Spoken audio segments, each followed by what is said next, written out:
Hey, tonight we're stepping into the strange, murky world of the medieval age. Not the Hollywood fairy tale of knights and castles, but the gritty, bizarre reality where people toiled in jobs you'd never imagine. Think you could stomach the stench, danger, or sheer oddity of their daily grind? Trust me, these trades were as wild as they were weird. If you're loving these tales, I'd really appreciate a quick like or even a subscribe. It keeps these stories alive. I'm curious where you're tuning in from, so drop a comment with your location and what time it is there. It's amazing to see our global community connect through these journeys. Now, dim the lights, maybe light a candle for that medieval vibe, and let's ease into tonight's tale together. We're about to uncover why the strangest jobs of the Middle Ages were not for the faint of heart. The year was 1348. And the market town of York lay under a shroud of twilight, its narrow streets slick with mud and refuse. The air was heavy with the stench of rotting fish, spilled ale, and the acrid tang of human waste seeping from open gutters. In the fading light, a shadow moved through the alleys, silent but for the faint clink of metal traps against a worn belt. This was no merchant hurrying home, no priest seeking the church's solace. This was the rat-catcher, a man whose name the townsfolk rarely spoke, yet whose work they could not live without. The cobblestones glistened underfoot as he slipped into a darkened lane behind the butcher's shop. His eyes, sharp from years of navigating shadows, scanned the ground for signs of his quarry. Tiny claw marks in the mud, a scattering of gnawed bones, the faint rustle of movement in the gloom. Rats were everywhere in York, slinking through granaries, burrowing under floorboards, their beady eyes glinting like sparks in the dark. They were thieves of grain, destroyers of harvests, and though none yet knew it, carriers of a creeping death that would soon sweep the land. The rat-catcher's trade was not just a job, but a battle, waged nightly, in the filth of the town's underbelly. His tools were simple: a sack slung over one shoulder, a bundle of wooden traps with spring-loaded doors, and a sharpened stick for the boldest vermin. Tonight, he knelt beside a pile of rotting straw, setting a trap baited with a crust of mouldy bread smeared with fat. The rats were coming, but hunger made them reckless. He moved with practiced ease, his hands steady despite the chill seeping through his tattered cloak. A faint squeak echoed from the shadows, and he froze, listening. There, a scurry, a flash of fur. He lunged, pinning a rat with his stick before it could vanish. Into the sack it went, joining the writhing mass of its kin, their squeals muffled but incessant. This was no work for the faint of heart. Unlike the blacksmith forging iron or the baker kneading dough, the rat-catcher's trade demanded a stomach for filth and a heart unafraid of the dark. He waded through sewers, crawled into cellars, and faced rats that bared their teeth in defiance. A single bite could fester, leaving scars that ached in the damp English winters. Worse still were the fleas, tiny and relentless, burrowing into his skin as he worked. He did not know their names, nor the invisible plague they carried, but he felt their menace in the itch that never faded. Why did such a profession exist? The answer lay in the rats themselves. A single nest could ruin a season's grain, leaving families to starve in the lean months. In a town like York, where merchants hoarded barley and wheat to feed the growing population, rats were a scourge.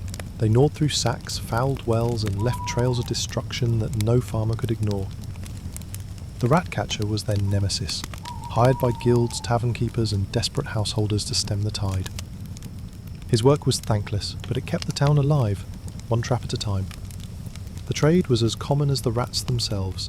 In every market town, London, Bristol, York, rat-catchers roamed the streets, their sacks a grim badge of their calling.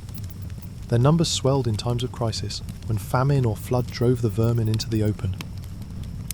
A good rat-catcher could earn a handful of coins, perhaps a meal or a jug of ale, but never enough to lift him from poverty. He was a necessity, not a hero, his name forgotten the moment his work was done. Yet, There were shadows in this trade, darker than the alleys he prowled. The townsfolk called him the Rat Man, their voices laced with scorn. His clothes stained with muck and blood marked him as an outcast. Mothers pulled their children away, whispering that his touch brought bad luck. Some swore he stole a loaf of bread, a stray coin, while rooting through their cellars. Others accused him of darker deeds, releasing captured rats back into granaries to ensure his trade never ended. True or not, the rumours clung to him like the fleas on his skin. The danger was real, too. A rat's bite could swell a hand to twice its size, and the fevers that followed were often deadly. In the years to come, as the Black Death tore through Europe, many rat catchers would fall, their bodies as unmarked as the graves they dug for others. They were unwitting soldiers in a war against an enemy no one could name, their traps a frail defence against the coming plague. In the quiet of the tavern, when the day's work was done, the rat catcher might find a moment of respite. Over a mug of sour ale, he'd share tales of his hunts, a rat the size of a cat, a nest so vast it filled a cellar. His voice would carry a quiet pride, a defiance against the world that shunned him. He was no knight, no priest, but he knew his worth. Without him, the granaries would empty, the markets would falter, and the town would crumble under the weight of its unseen foes.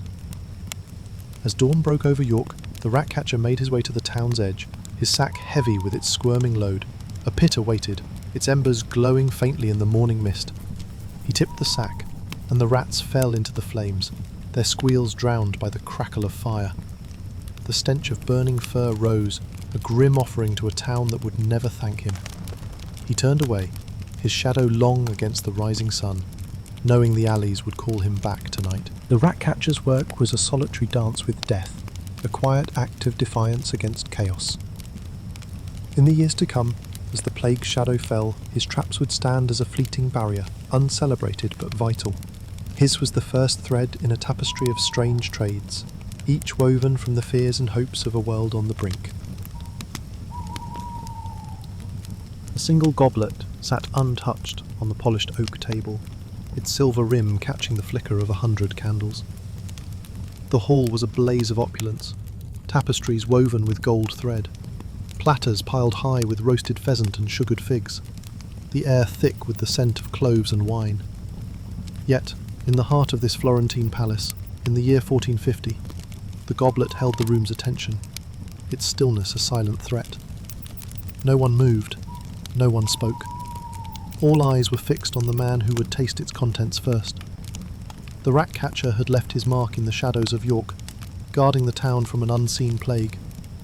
Here, in the gilded halls of Florence, another kind of guardian stood watch, his role no less vital but far more perilous. He was the food taster, a man whose life hung on every sip and bite. His presence was a necessity born of treachery, a shield against the poison that lurked in the feasts of the powerful. The taster stepped forward, his boots soft against the marble floor. He was a wiry figure, his face lined with the weight of countless meals, his eyes sharp with a vigilance that never slept. The lord of the house, a Medici whose wealth rivaled kings, sat at the head of the table, his smile tight, his fingers drumming softly on the arm of his chair. Courtiers whispered behind jewelled hands, their gazes darting between the goblet and the taster. A servant placed a bowl of pottage before him, its steam curling like a wraith in the candlelight. He dipped a wooden spoon, paused, and brought it to his lips. The room held its breath. A moment passed, then another. No gasp, no collapse. The lord nodded, and the feast began. This was no ordinary trade. Where the rat catcher braved the filth of alleys, the food taster walked a razor's edge between life and death. His work required no craft, no skill beyond a palate attuned to the faintest hint of bitterness or the odd sheen of a tainted dish. Yet it demanded absolute loyalty and a heart steeled against fear. A single misstep could end not just his life but his lord's, for poison was the weapon of choice in this age of intrigue. Arsenic could hide in a sip of wine, belladonna in a sauce, and death in the smallest morsel. The profession was born of paranoia, a shadow cast by the power of men like the Medici. In the courts of Italy, where alliances shifted like sand and enemies smiled across banquet tables, trust was a luxury no one could afford. A rival's gift of spiced almonds, a servant's fleeting glance, even a lover's offering of fruit could conceal a deadly intent. The food taster was the first line of defense, a human barrier between the Lord and his unseen foes. His role allowed the feast to continue, the laughter to ring out, but it came at a cost only he could bear. The trade was common in the grand courts of Europe, Florence, Paris, London, where power bred betrayal. In Italy, where poisoning was elevated to an art, food tasters were as essential as guards or scribes. Some were trained to detect the faint hang of poison, their tongues honed by years of survival. Others, less fortunate, relied on luck alone. Their wages varied, gold for the trusted, scraps for the desperate, but their lives were always at risk. The taster's existence was a paradox. He dined on the finest foods, savoured the delicacies that graced the Lord's table, yet each bite was a gamble. Often he was a man of low birth, a servant, a debtor, or a prisoner pressed into service. In some courts he was a trusted retainer, valued for his loyalty but never his name. He stood in the margins, present but unseen, his life a currency spent to buy his lord's safety. The courtiers might raise their goblets to the Lord's health, but none spared a thought for the taster's trembling hands or the pulse hammering in his throat. There were darker truths to this trade. Some tasters were coerced, their families held hostage to ensure compliance. Others, driven by hunger or debt, volunteered for a role that promised wealth but delivered dread. A few developed a grim bravado, boasting of surviving a dozen feasts, their laughter hollow in the face of death. But most lived in quiet terror, their dreams haunted by the spectre of a poisoned chalice. If they fell ill, they were often discarded, their suffering dismissed as the price of their trade. Yet, there was a strange intimacy in the role. The taster shared the Lord's table, if only for a moment. He tasted the same wine, savoured the same spices, yet his experience was worlds apart. In rare moments, the Lord might offer a nod, a fleeting acknowledgement of the sacrifice. More often, the taster was forgotten, his role erased until the next feast. He stood alone, a silent sentinel in a world of opulence and deceit. As the banquet drew to a close, the taster retreated to his corner, his stomach full but his mind uneasy. The hall buzzed with laughter, the clink of goblets, the strum of a lute. The Lord raised a toast, his voice rich with confidence, oblivious to the man who had ensured his survival. The taster's eyes lingered on the goblet, its silver rim still gleaming in the candlelight. Tomorrow another feast would come, and he would step forward again, his life a fragile thread in the tapestry of power. The rat-catcher's work had shielded a town from the unseen threat of vermin. The food taster's task was narrower, yet no less vital, guarding a single life against the treachery of men. In the courts of Florence, where every smile hid a blade, his silent vigilance was a shield, forged not of steel but of courage. And as the candles burned low, the weight of his duty lingered, a quiet echo in a world of splendour. Maybe the ground had always been this hard, frozen beneath a crust of snow, or perhaps it only felt so because no one had spoken since the bell rang. In the winter of 1120, a small village in the frostbitten hills of Scandinavia lay cloaked in silence, its thatched roofs dusted white, its hearths burning low. The candles of Florence's grand halls, where the food taster guarded his lord with every cautious sip, were a world away. Here in this remote hamlet, another kind of guardian walked, his voice the only shield against oblivion for those who had passed. He was the death crier, the bearer of tidings that bound the living to the dead. The church bell had tolled at dusk, its mournful clang rolling across the fields like a call to judgment. The villagers paused in their labours, chopping wood, mending nets, knowing what the sound foretold. A figure emerged from the mist, his cloak stiff with frost, his boots crunching on the icy path. He carried no staff, no lantern, only the weight of his words. His breath clouded in the chill air as he reached the village square, where a handful of souls gathered, their faces drawn, their eyes averted. He raised his voice clear and steady, cutting through the winter's hush.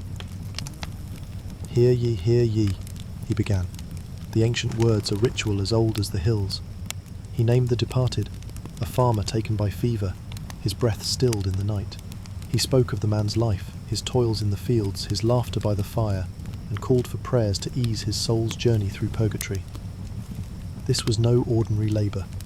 Unlike the weaver threading wool or the shepherd guiding his flock, the death crier's trade was woven from grief and faith. His tools were his voice and memory, his task to ensure no soul was forgotten in a world where salvation hung on the prayers of the living. In an age when news travelled by foot, carried along rutted paths or whispered between villages, the death crier was the thread that held the community together.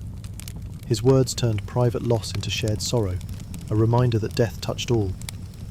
The village was small, its wooden church barely larger than a barn, its people bound by blood and hardship. When death came, it was not a private affair but a wound to the whole. The crier's role was born of necessity. In these remote reaches where priests were scarce and winter sealed the roads, someone had to spread the word. The Catholic Church taught that prayers could lighten a soul's burden in purgatory, could hasten its ascent to heaven. But without the crier's voice, how would the villagers know to gather, to kneel, to offer their pleas? He was their herald, their keeper of memory, ensuring no name faded into the frost. His work began at the church, where the priest might whisper the name of the departed, or at a cottage where a grieving widow pressed a coin into his hand. He walked from house to house, his voice echoing through the narrow lanes, each announcement a stone dropped into the still pond of the village. "Tomorrow at dawn," he would say, "we bury him in the churchyard. Come, pray for his soul." Sometimes he carried more than a name, details of a life, a story of a man who wrestled a wolf or a woman who sang to her children. Other times he spoke only the barest facts, for not all deaths left stories behind. The trade was common in the rural hamlets of northern Europe, Scandinavia, England, Germany, where isolation made such roles vital. In larger towns, the town crier might double as the death crier, his voice carrying both royal decrees and grim tidings. But in villages like this, the role was distinct, often falling to an elder whose years lent weight to his words. When plague or war swelled the toll, younger men took up the task, their voices less steady but no less necessary. Every community had its crier, for death was as constant as the seasons. Yet, the death crier's life was shadowed by a quiet curse. To speak of death was to carry its weight, to become its messenger in a world that feared its touch. Villagers might shrink from his gaze, their hands tightening on their tools as he passed. Children whispered that he spoke with spirits, that his voice could summon the dead to wander the frost-covered hills. In truth, he was no sorcerer, only a man who bore the village's grief. Each name he spoke settled into his bones, a litany of loss that grew heavier with every winter. During times of sickness, when he walked daily to proclaim yet another death, the burden could break even the strongest spirit. There were other shadows. His pay was meagre, a few coins, a loaf of rye bread, a jug of thin ale. In lean times, he might go unpaid, his work taken for granted as a duty to the dead. If a death was shameful, a suicide in the woods, a murder by the river, the crier faced scorn for speaking of it, as if his words stained the village's honour. Yet, he could not refuse, for to leave a soul unannounced was to doom it to wander, or so the villagers believed. The church's teachings were clear. A soul without prayers was a soul lost, and the crier's voice was its only hope. In the stillness of the night, he sat by his hearth, the fire casting shadows on the rough walls of his cottage. His throat was raw from the day's calls, his mind heavy with names. He wondered sometimes if his own name would be spoken when his time came, or if he would pass in silence, his role forgotten. Yet, there was a strange solace in his work. Each announcement was a thread in the village's tapestry, a way to hold the living and the dead together. He was no priest, but his words carried a kind of grace, a quiet offering to a world ruled by fate. The cultural weight of his role ran deep. The death crier's calls were not just announcements but rituals, blending the church's teachings with older, earthier beliefs. In some villages he might scatter herbs at a doorstep, a nod to ancient customs that lingered beneath the cross. His work knit the community together, turning individual loss into a shared act of remembrance. The villagers would gather at dawn, their prayers rising like smoke, their voices joined in a chorus of hope and sorrow. Without the crier, that chorus would falter, and the dead would be left to the wind. As the night deepened, the crier stood in the churchyard, the snow crunching beneath his boots. The bell was silent now, its echo lingering in the frost. He looked out at the village, its lights faint against the dark, and felt the weight of tomorrow's task. Another name, another walk, another call to the living. The food taster in Florence had shielded one man from treachery. but the death crier's voice shielded a community, weaving their grief into the fabric of faith. His work was a quiet act of binding, a bridge between the living and the lost, and as he turned toward home, he carried that bridge in his heart. The ache in his shoulders burned deeper than the cold, a dull throb that pulsed with each swing of the shovel. It was 1349, and the churchyard of a small English town lay shrouded in the flickering glow of torches, their light barely piercing the fog that clung to the earth. The death crier's voice had faded hours ago, his solemn call still echoing in the minds of those who huddled in their homes, praying against the plague's relentless march. But for the gravedigger, there was no rest, no pause. His work began where the crier's ended, turning words of loss into the final act of burial, each spadeful of earth a seal on the departed. The churchyard was no longer a place of quiet reverence, but a battlefield, its soil churned into a patchwork of fresh mounds and shallow pits. The Black Death had swept through the town like a scythe, claiming a third of its souls in weeks. The gravedigger moved through the mist, his breath clouding in the chill night air, his hands blistered and raw. His shovel bit into the ground, the sound a steady rhythm against the silence. Thud, scrape, thud. Each hole he dug was a fleeting monument, soon to be filled with a body wrapped in a coarse shroud, its face hidden from the world. The air was thick with the scent of damp earth and decay, a miasma that clung to his clothes and seeped into his dreams. This was no trade for honour. Unlike the carpenter shaping timber or the farmer sowing seed, the gravedigger's craft was one of endings, requiring only strength and a stomach for the grim. His tools were simple: a shovel worn smooth by years of use, a pick to break the stubborn clay, and a sack for the stones he unearthed. Yet his work was vital, a bulwark against the chaos of death. Without him, bodies would pile in the streets, their rot feeding the plague's hunger. In a time when death outpaced life, the gravedigger was the hound's silent anchor. His labour a necessity no one dared name. The profession was born of grim need. Death was a constant in the Middle Ages: war, famine, fever. But the Black Death made the gravedigger's role a cornerstone of survival. In 1349, when entire families vanished in days, the demand for graves outstripped the living's strength. Every parish had its gravedigger, often a man too poor or desperate for other work, his back bent under the weight of endless labour. In larger towns, teams of diggers worked in shifts, their shovels a grim chorus under the moon. During the plague's peak, even boys and strangers were pressed into service, their hands trembling as they carved the earth. The trade was as widespread as death itself. From the smallest hamlet to the sprawling chaos of London, every churchyard needed its keeper. In times of crisis, their numbers swelled, as the living struggled to bury the dead before the pestilence claimed them too. The gravedigger's pay was meagre: a few pennies, a loaf of stale bread, perhaps a scrap of cloth from a widow's gratitude. But the work was steady, for death never paused, its rhythm as certain as the tides. Yet the gravedigger's life was shadowed by disdain. To the townsfolk, he was a pariah, his hands forever stained by the earth of the dead.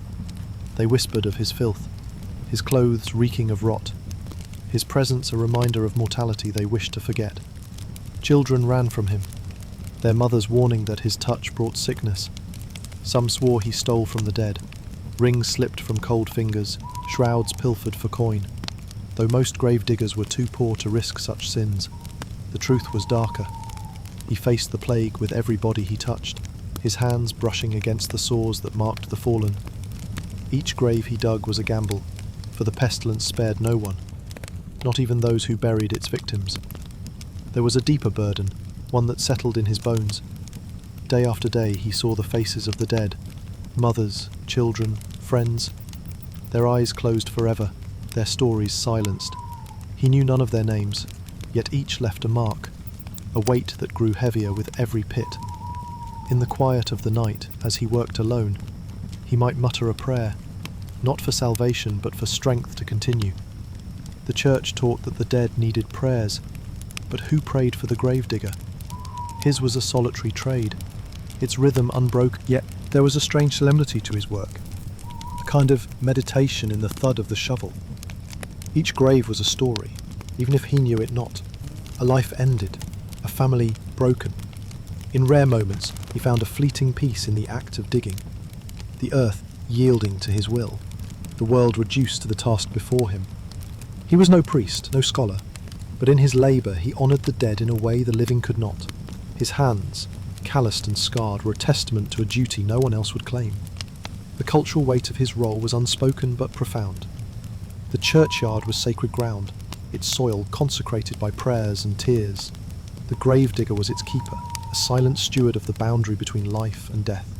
In some villages, he doubled as the sexton, tending the church's candles or ringing its bell, his presence a constant in the cycle of worship and burial. His work bridged the earthly and the divine, ensuring the dead were laid to rest with dignity, even as the living turned away. There were darker corners to this trade. In the chaos of the plague, when graves were dug too shallow, the rain would unearth the dead, their shrouds tangling in the mud. The townsfolk blamed the gravedigger, their fear turning to anger, as if he could hold back the tide of death. Some whispered he was cursed, a man who consorted with the dead and carried their taint. In truth, he was as vulnerable as any, his body exposed to the same pestilence that felled his neighbours. Many gravediggers succumbed, their own graves dug by strangers, their names lost to the earth they had turned.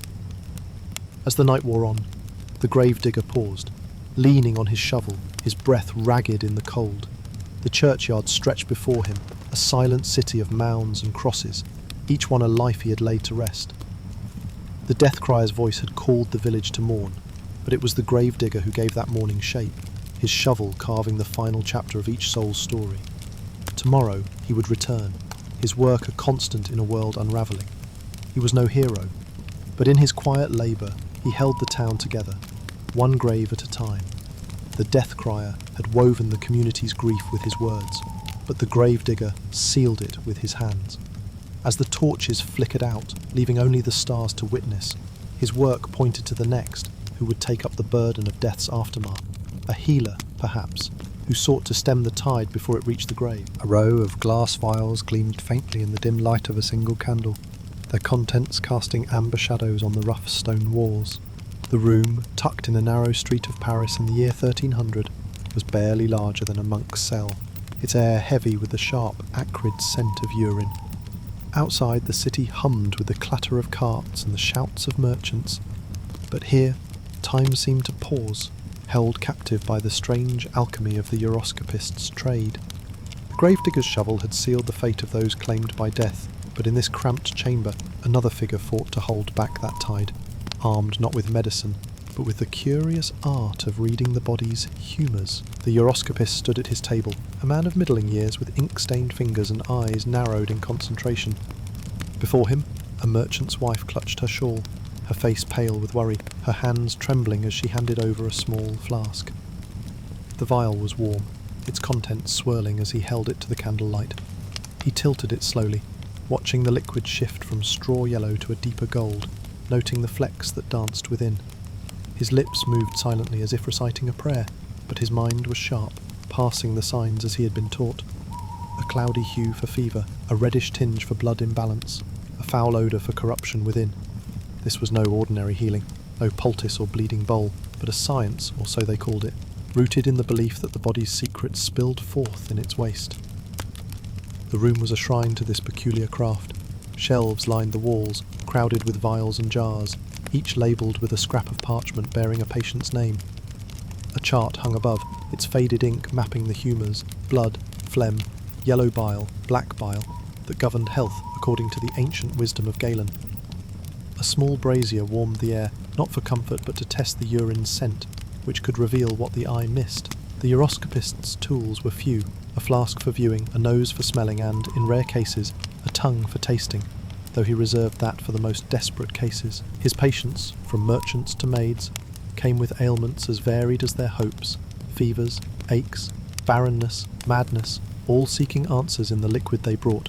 This trade was unlike any other. Where the blacksmith shaped iron, or the tailor stitched cloth, the uroscopist's work was a blend of ritual and reason, grounded in the conviction that the body spoke through its fluids. His was not the surgeon's bloody craft or the apothecary's herb-laced brews, but a practice both revered and ridiculed, a science teetering on the edge of superstition. He needed no blade, no fire, only a keen eye and a mind steeped in the lore of humours.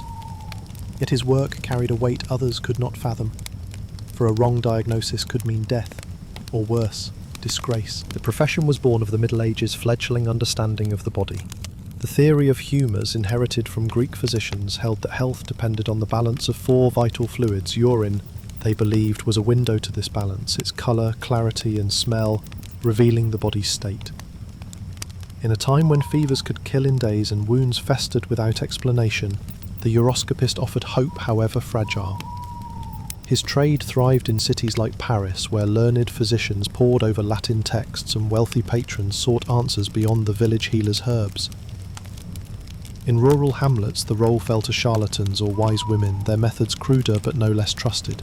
The trade was common in urban centres, where the wealthy and the desperate alike sought the uroscopist's wisdom. In Paris, London or Bologna, men trained in the art, often at universities or under a master, set up shops in bustling markets or quiet alleys. Their services were costly, a luxury for merchants and minor nobles, though the poor might barter a chicken or a sack of grain for a reading. In the countryside, the practice was less formal, its practitioners blending folklore with fragments of learned medicine. Yet, even in the cities, the uroscopist's reputation was fragile, his authority resting on the faith of those who sought him. The room was never silent. The merchant's wife shifted nervously, her breath catching as the uroscopist swirled her vial once more. "Too dark," he muttered, his voice low but firm. "A surfeit of black bile, perhaps. Melancholy weighs on your liver." He prescribed a diet of boiled leeks and a purge of bitter herbs, his words laced with the confidence of one who had seen 1,000 vials. She nodded, clinging to his verdict as if it were a lifeline, though doubt lingered in her eyes. He saw it, felt it, but pressed on, for his trade demanded certainty, even when his heart wavered. There were shadows in this work, darker than the amber liquid he studied. A wrong diagnosis could ruin him, laughter in the marketplace, whispers of fraud, or worse, a patient's death laid at his door. The townsfolk were quick to mock, their jests sharp as knives when a cure failed. Piss prophet, they called him behind his back, their scorn a reminder of how thin the line was between science and charlatanism. Some uroscopists, desperate for coin, leaned into the role of showman, spinning tales of miraculous insights to draw a crowd. Others, more honest, grappled with the limits of their knowledge, knowing the body held secrets no vial could reveal. The danger was not just to reputation. The act of smelling, or, in rare cases, tasting, urine carried risks, though none spoke of it. The pestilence that filled the gravedigger's churchyard could linger in a patient's flask, its invisible taint a threat no humour could explain. Yet, the uroscopist pressed on, driven by the need to eat, to live, to believe in the art he practiced. His was a trade of faith as much as skill, a conviction that the body's truths could be read if only one looked closely enough. There was a strange intimacy in his work. Each vial was a story, a fragment of a life laid bare. The merchant's wife, the feverish child, the soldier with a wound that would not heal, they entrusted him with their fears, their hopes, their shame. He saw their secrets in the liquid they brought, and though he never spoke of it, he carried their weight. In quiet moments as the candle burned low, he wondered if he was healer or fool, if his art saved lives, or merely delayed the gravedigger's shovel. The cultural roots of his trade ran deep. The uroscopist stood at the crossroads of ancient wisdom and medieval hope, his charts echoing the teachings of Hippocrates and Galen, his methods blending reason with ritual. In a world where disease was a mystery and death a constant shadow, his vials offered a semblance of control, a way to name the unknown. Yet, his work was also a mirror of the age's ignorance, a testament to a science that grasped at truth, but often fell short. As the merchant's wife left, clutching her prescription, the uroscopist set the vial aside, its contents now cold. The candle flickered, casting shadows that danced like doubts across the walls. Outside, the city moved on, its noise a distant hum. The gravedigger had buried the dead, but the uroscopist sought to keep them from his reach, his strange art a fragile bulwark against the tide of sickness. Tomorrow, another vial would come, another story, another chance to glimpse the body's secrets or to fail. The death crier had called the village to mourn, the gravedigger had laid the dead to rest, but the uroscopist stood before them, seeking to turn back the hand of fate. His vials, like the prayers of the faithful, were a hope in a world of uncertainty, a strange light in the shadow of death. "They'll be waiting," the widow had whispered, her voice trembling as she handed over the loaf. Now, in the dim light of a Welsh cottage in 1250, those words carried a different weight, heavy with dread and hope. The uroscopist in Paris had peered into vials to heal the body's ailments, seeking truth in the body's waste. Here, in a remote village nestled in the rugged hills of Wales, another kind of healing took place, one not of flesh but of the soul. The Sin Eater stood in the doorway, his shadow long across the packed earth floor, ready to take upon himself the burdens of the dead. The cottage was small, its walls blackened by years of hearth smoke, its air thick with the scent of damp wool and grief. A single candle flickered on a rough wooden table, casting trembling shadows over the body laid out before it. The man, a farmer worn by decades of toil, lay still, his hands folded across his chest, a coarse shroud draped over his frame. His family huddled in the corner, a widow, 2 daughters, an old mother, their eyes wide with fear and sorrow. On the table beside the candle sat a loaf of barley bread and a cup of ale, placed not for nourishment but for a ritual older than the church's stone walls. The Sin Eater stepped forward, his cloak patched and heavy with the damp of the evening mist. He was a gaunt figure, his face etched with lines that spoke of nights spent in solitude, his eyes carrying a weariness no sleep could cure. The villagers knew him only by his trade, his name lost to whispers of the Eater, or the Cursed One. His task was simple yet unthinkable, to consume the bread and ale, to take into himself the sins of the departed, freeing their soul for heaven. He lifted the loaf, its crust rough against his fingers, and broke it slowly, the sound unnaturally loud in the silent room. The family watched, their breaths held, as he placed a piece in his mouth, chewing deliberately, each bite a step into the unknown. This was no ordinary labour. Unlike the blacksmith forging iron or the weaver threading cloth, the Sin Eater's trade was rooted in a belief that blurred the line between faith and folklore. His work required no skill, no tools beyond a willingness to bear the weight of another's guilt. In a world where the church preached salvation through confession and penance, the Sin Eater offered a different path, one not sanctioned by priests, but clung to by those who feared the fires of purgatory. His presence was a last resort, a desperate act to ensure the dead found peace. The profession was born of fear of divine judgment, of souls trapped in torment for sins unconfessed. In the remote villages of Wales and parts of England, where priests were scarce and the church's reach faltered, this ritual thrived.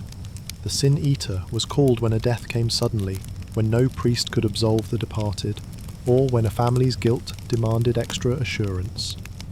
The belief was simple. The bread, placed on the body, absorbed its sins. The Sin Eater, by consuming it, took those sins upon himself, a living sacrifice for the dead's salvation. The trade was rare, confined to the fringes of society, to places like this Welsh village where old customs lingered. It was not a profession one chose, but one that found you, often a man too poor, too outcast to refuse. The Sin Eater might be a wanderer, moving from village to village, or a local, shunned by his neighbours, his role both necessary and reviled. His pay was meagre, the bread and ale, perhaps a few coins or a scrap of cloth, enough to keep hunger at bay but never to lift him from poverty. The room was heavy with silence as the Sin Eater sipped the ale, its bitterness sharp on his tongue. The widow's eyes followed his every move, her hands twisting the edge of her shawl. The daughters clung to each other, their faces pale, as if the act might summon the devil himself. The old mother muttered a prayer, her voice a low drone, blending the church's Latin with older, earthier words. The Sin Eater paid them no mind, his focus on the ritual, on the weight settling into his chest with each swallow. He did not know the farmer's sins, perhaps a harsh word, a stolen sheaf of wheat, a moment of doubt in God's mercy, but he felt them now, a shadow that would linger long after he left. There were darker corners to this trade. The Sin Eater was an outcast, his role a stain on his soul. Villagers crossed themselves when he passed, their whispers branding him as cursed, a man who carried the sins of others like a plague. Some believed he was damned, his soul bartered for the salvation of strangers. Children fled from his shadow, and even the dogs shied away. sensing something unnatural in his presence. His life was solitary, his nights spent in a hovel at the village's edge, far from the warmth of hearths and laughter. The danger was not just social. Each ritual was a gamble, a step closer to a reckoning no one could name. The church condemned the practice as heresy, a pagan rite masquerading as faith.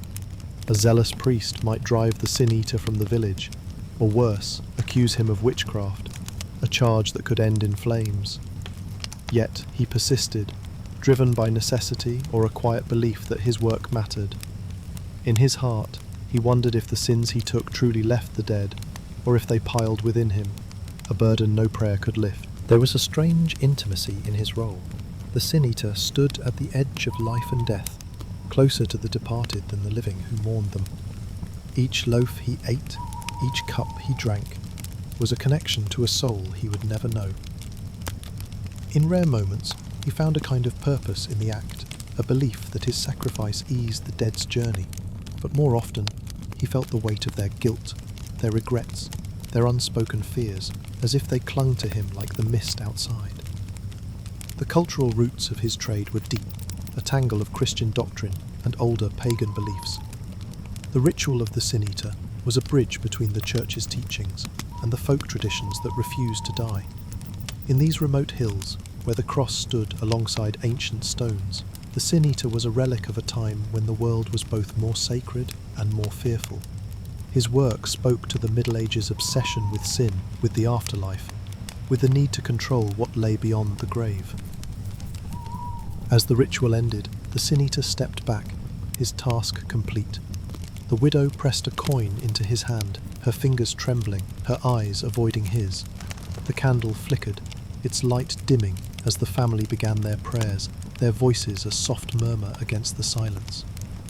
He slipped into the night, the mist swallowing his form, the weight of the farmer's sins settling deeper into his bones. The uroscopist had sought to heal the body with his vials, but the sin-eater sought to heal the soul, his strange rite, a flicker of hope in a world haunted by judgment. The sin-eater's path led him away from the cottage, toward the dark hills where no light burned.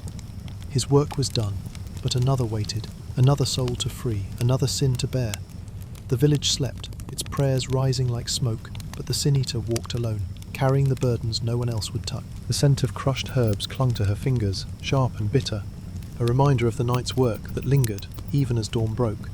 In the bustling market square of a German town in 1400, the air thrummed with the clamour of hawkers, the creak of cartwheels, and the chatter of pilgrims. The sin-eater had walked alone in the Welsh hills, bearing the weight of souls through whispered rituals. Here, in the heart of a crowded marketplace, another figure wove her own kind of magic, her hands crafting charms to shield the living from the terrors of a world unseen. She was the charm maker, a weaver of hope and fear, her stall a beacon for those seeking protection in an age of uncertainty. The market was a riot of colour and sound, its cobblestones slick with morning dew, its stalls piled high with bread, wool and gleaming fish. Her corner was quieter, tucked beneath a sagging awning, its table crowded with oddities, bundles of dried lavender, bones wrapped in twine, scraps of parchment inscribed with symbols half Christian, half ancient. A small iron pot simmered over a fire, its steam carrying the scent of rosemary and rue. She was a slight woman, her hair streaked with grey, her eyes sharp beneath a faded headscarf. Her fingers moved with practiced grace, tying knots in a cord, whispering words too soft for the crowd to hear. To the townsfolk, she was both saviour and shadow, a maker of talismans whose work danced on the edge of heresy. A young mother approached, her infant bundled against her chest, her eyes darting with worry. "For the fever," she pleaded, her voice barely above a whisper. The charm maker nodded, selecting a small bone, rabbit perhaps, or hare, cleaned and polished to a dull shine. She wrapped it in a scrap of cloth, muttering a prayer that blended the Virgin's name with older, earthier words.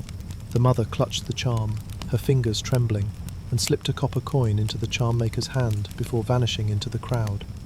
The charm maker watched her go, her own heart heavy with the weight of unspoken doubts.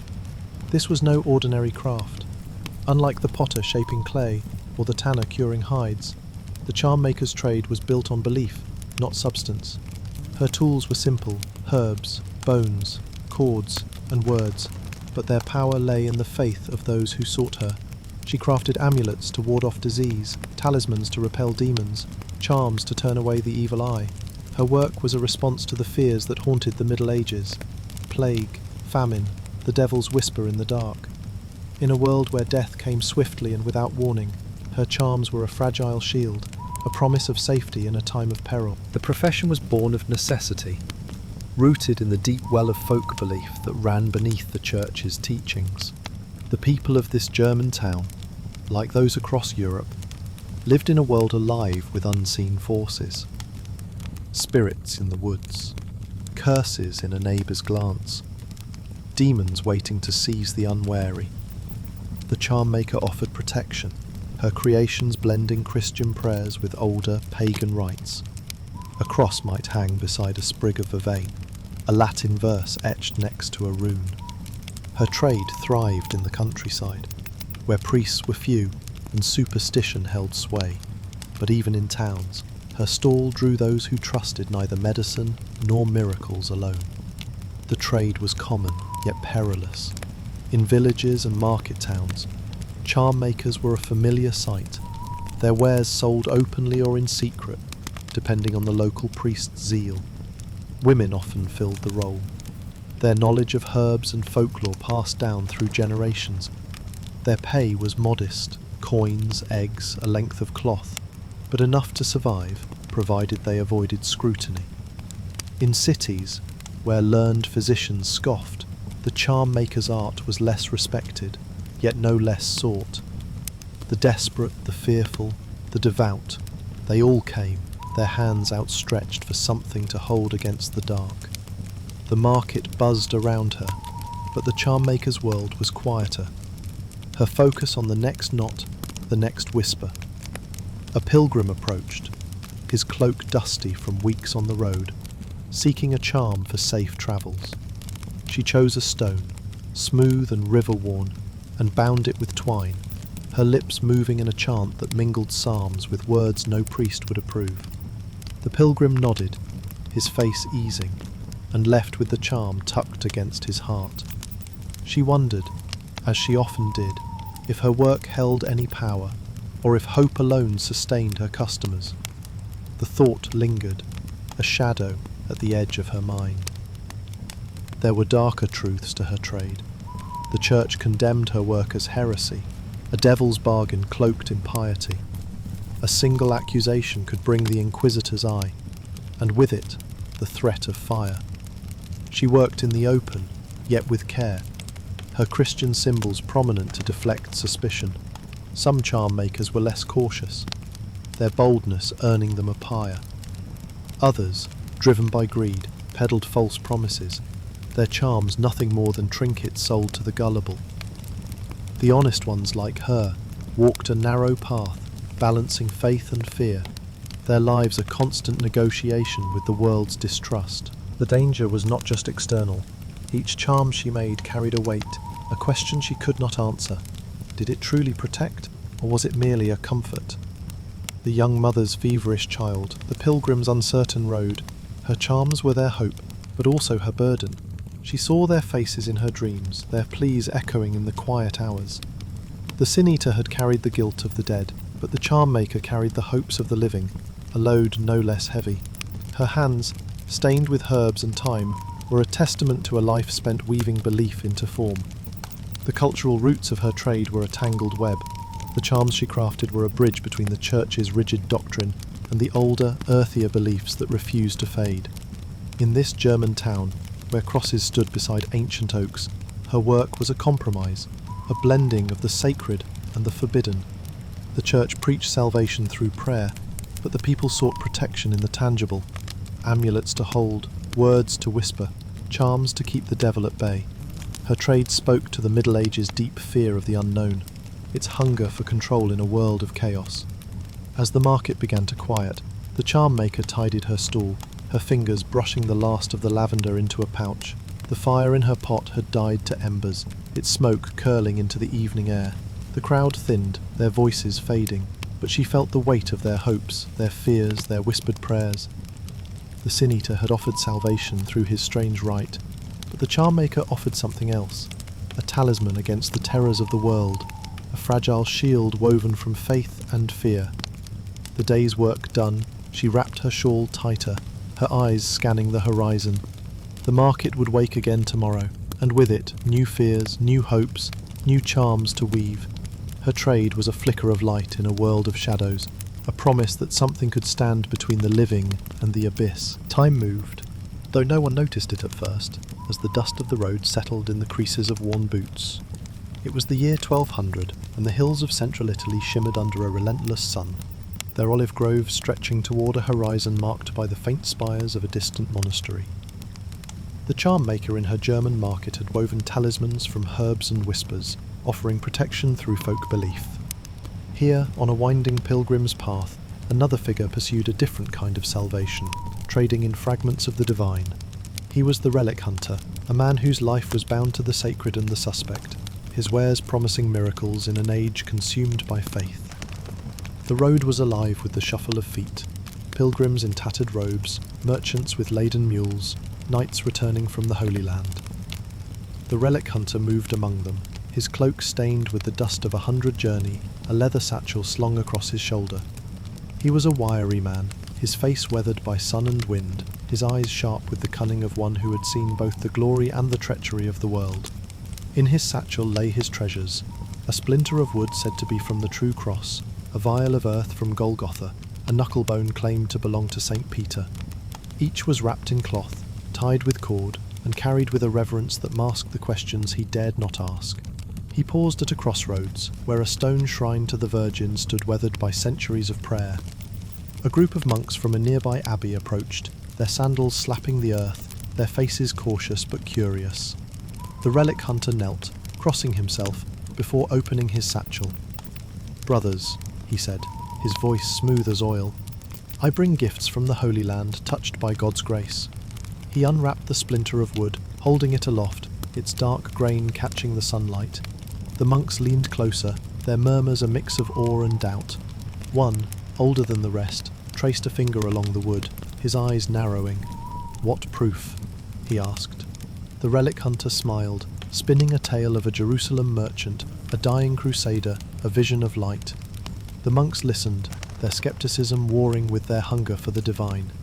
This was no ordinary trade. Unlike the baker kneading dough or the smith hammering iron, the relic hunter's craft was woven from faith and ambition, its value measured not in weight but in belief. His wares were fragments, bones, wood, cloth, yet they held the promise of miracles, of healing, of salvation. In an age when the church taught that relics were conduits to God, the relic hunter was both merchant and missionary, his journeys feeding the faithful's hunger for the sacred. His work demanded no skill beyond storytelling and survival, but it carried risks no ordinary trader faced. The profession was born of the Middle Ages' fervour for the divine.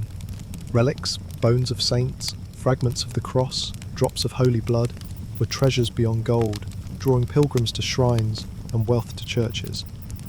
The Third Crusade had flooded Europe with such artefacts, carried back by knights and peddled by men like the relic hunter.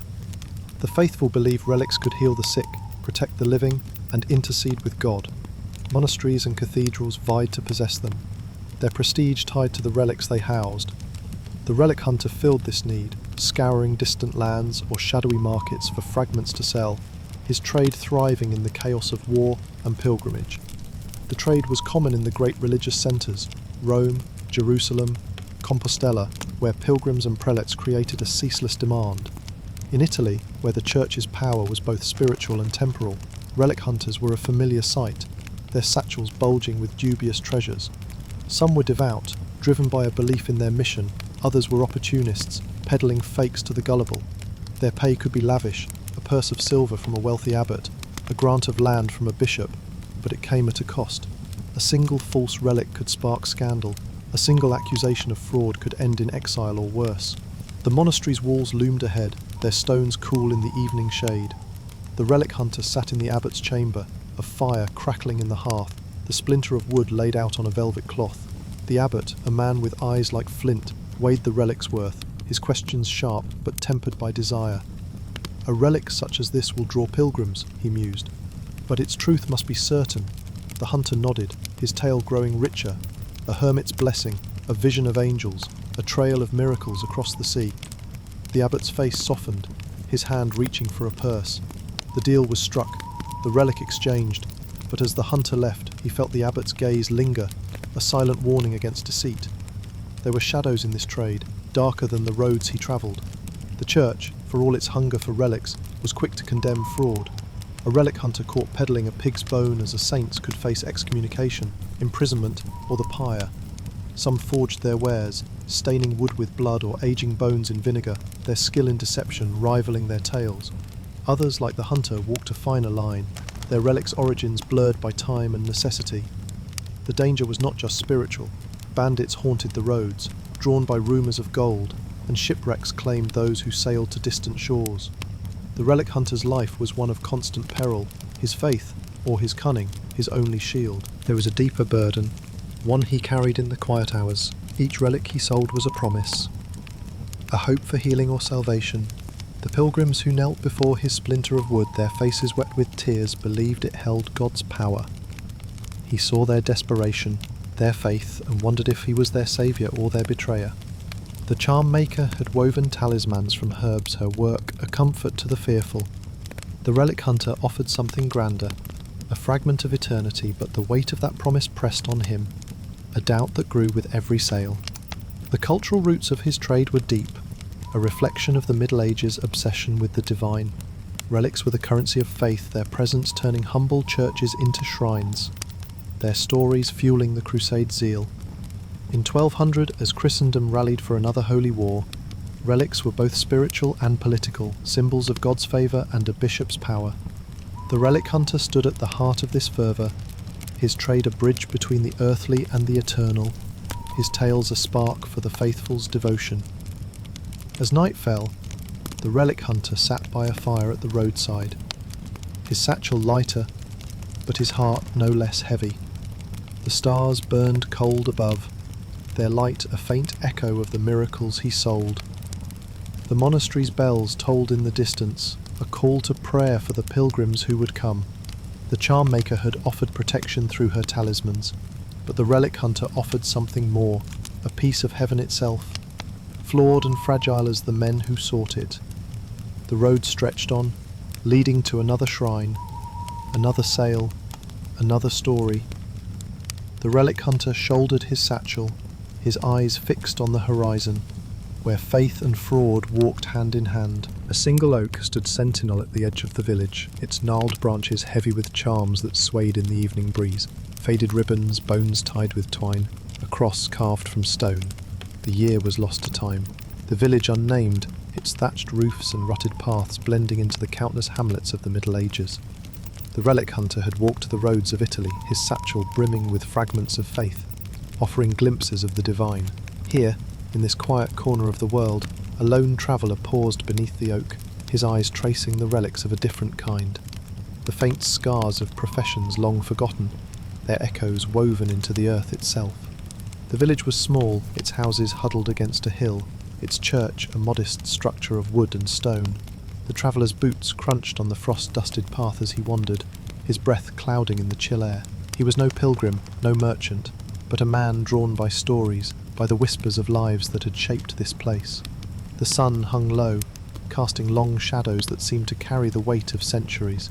In the silence, he saw the traces of those who had come before, the rat-catcher, the food-taster, the death-crier, the grave-digger, the uroscopist, the sin-eater, the charm-maker, the relic-hunter, each leaving a mark as faint and enduring as the wind. Near the village square, a blackened pit lay half hidden by weeds, its edges softened by time. Once, the traveller imagined, a rat-catcher had stood here, his sack writhing with vermin, their squeals drowned by the crackle of fire. The pit was empty now, but its purpose lingered, a testament to a man who braved the filth to shield the living from hunger and plague. The traveller knelt, his fingers brushing the scorched earth, and felt the weight of that solitary labour, its necessity unspoken, but vital in a world teetering on the edge of collapse. Further on, the churchyard stretched beneath a sky bruised with clouds, its crosses leaning like weary sentinels. The gravedigger's handiwork was everywhere, mounds of earth now flattened by rain and time, each a silent story of loss. The traveller paused at a weathered stone, its inscription worn to whispers, and saw the shadow of a man with a shovel, his back bent under the burden of death. The Black Death had carved its path here, and the gravedigger had been its silent chronicler, his labour a bridge between the living and the dead, his name forgotten, but his work eternal. A faint chime broke the silence, drawing the traveller to the church. Above its door hung a tattered cord knotted with herbs and a splinter of bone. A charm, perhaps, crafted by a woman whose stall once stood in a distant market. The charm maker's art was here, woven into the village's fabric. Her talisman's a fragile shield against fears that no prayer could quell. The traveller touched the cord, its fibres rough against his skin, and sensed the hope it carried, the quiet defiance of a woman who dared to blend faith with folklore in a world ruled by both. In the church itself, a single candle burned, its light flickering over a wooden box set into the wall. The traveller approached, his steps soft on the stone floor, and saw within it a fragment of cloth, yellowed with age, said to have touched a saint's tomb. The relic hunter's legacy was here, his tales of distant lands and divine visions etched into the village's heart. The cloth was a promise of miracles, a spark for the faithful who had knelt here, their prayers rising like incense. Yet, the traveller wondered, was it truth or tale? The relic hunter's trade, like the village itself, was a tapestry of faith and doubt, its threads impossible to untangle. The village was alive with other echoes. By a frozen stream the traveller found a crumbled hearth, its stones stained with the memory of a death crier's voice, his calls binding the community in shared sorrow. In a shadowed alley he imagined the sin-eater, his face hidden by a hood, swallowing the guilt of the dead in a cottage thick with grief. And in the market square, where children now played, he pictured a uroscopist's stall, its vials gleaming with the promise of health, its owner peering into the body's secrets with a mix of hope and fear. These professions, so strange to the traveller's eyes, were the pulse of the Middle Ages, each born of the era's fears and dreams. The rat-catcher and grave-digger faced the tangible threats of plague and death, their hands stained by the earth they worked. The food taster and uroscopist stood against the body's frailties, their roles a fragile bulwark against betrayal and sickness. The death crier and sin-eater wove the community's grief into rituals of faith, their voices and rites a bridge to the divine. The charm maker and relic hunter offered protection and salvation, their creations a blend of superstition and sanctity. Together they painted a world where fear, of disease, damnation, the unknown, met hope, a desperate reach for control in a time of chaos.